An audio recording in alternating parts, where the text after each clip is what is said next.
ఇబ్బంది పడతారు. ఎందుకు పడరండి? ఎందుకు పడరు అనుకుంటున్నారు మీరు? నేను ఎవరిని ఇబ్బంది పెట్టదని నేను చెప్పినానా? అధికారంలోకి వస్తే మీ తోలు తీస్తానని చెప్పినా కదా, మరి ఎందుకు తీయను?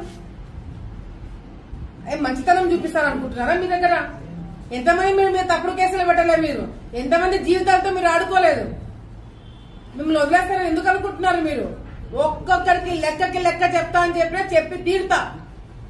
నేను ఎవరి మీద నేను ఇది చేయను, నేను అన్ని మంచి పద్ధతిలో పోతాను, నేను చాలా మంచిదాన్ని దయచేసి అనుకోకండి. మీరు తప్పు చేసింటే భయపడండి, తప్పు చేయకపోతే ప్రశాంతంగా ఉండండి. డెఫినెట్ గా నాకు రెడ్ బుక్ ఉంది. రెడ్ బుక్ అంటున్నావు, పెట్టుకున్నా రెడ్ బుక్ నేను కూడా. దాంట్లో మీ పేర్లన్నీ ఉన్నాయి.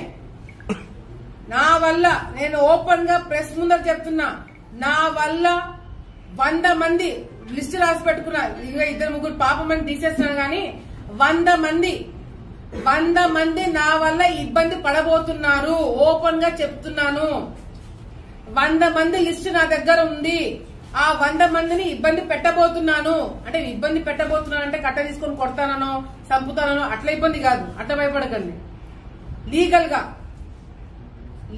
గా మళ్ళీ చెప్తున్నా, లీగల్ గా మీ మీద యాక్షన్ తీసుకుంటాం. మీరు చేసిన అరాచకాలు బయట పెట్టి ఆధారాలు నిరూపించి మరి మీ మీద కేసులు పెట్టిస్తాను. మిమ్మల్ని వదిలిపెట్టము.